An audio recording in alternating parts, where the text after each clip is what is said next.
Obsèques de Régine, l'arrivée très atypique de son cercueil au Père-Lachaise.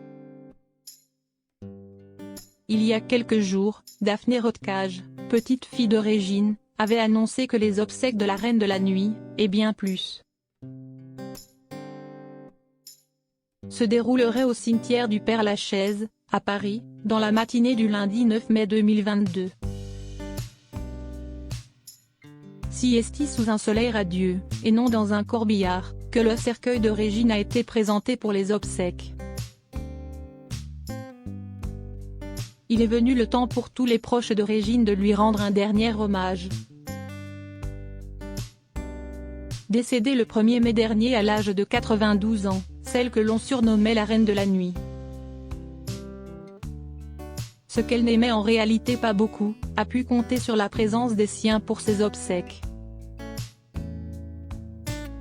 À 10 h, au crématorium du cimetière du Père-Lachaise, salle de la Coupole.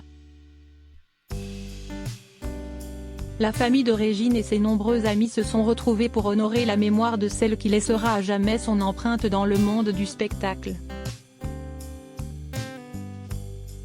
Le début de la cérémonie a été marqué par l'arrivée du cercueil. Et ce n'est pas dans un corbillard, comme le veut le plus souvent la tradition, mais dans une calèche tirée par deux imposants chevaux, que le corps de Régine a fait son entrée au Père-Lachaise. Une calèche noire, des chevaux noirs et un cercueil en bois, voir le diaporama. Un choix assez insolite mais qui n'a rien de très surprenant lorsque l'on se rappelle la personnalité et la carrière remarquable de Régine. Ambassadrice de la nuit parisienne dans le monde, qui a popularisé la discothèque en France.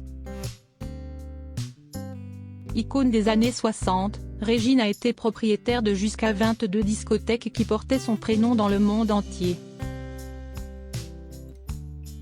A commencer par le mythique Chez Régine près des Champs-Élysées, devenu rapidement le rendez-vous du tout Paris et de la jet set.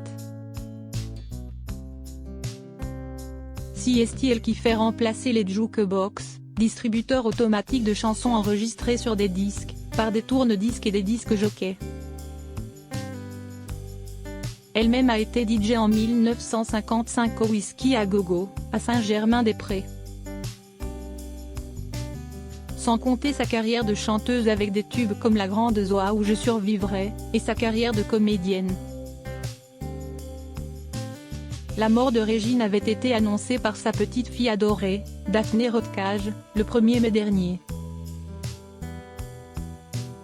Régine nous a quittés paisiblement ce 1er mai à 11 h à Paris, avait fait savoir Daphné Rottkage dans un document transmis à l'AFP.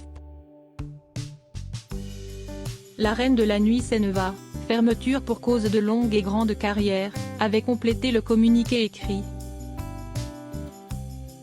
À la demande de la famille, par l'humoriste Pierre Palmade, ami proche de Régine depuis de nombreuses années. Parti avec sa boule à facettes et sa gouaille chaude et rassurante. Régine avait fait danser pendant plus de 30 ans dans ses boîtes de nuit les stars du monde entier, poursuivait ce texte. Nombreux avaient été les hommages après le décès de celle qui laisse un immense vide dans le monde du spectacle.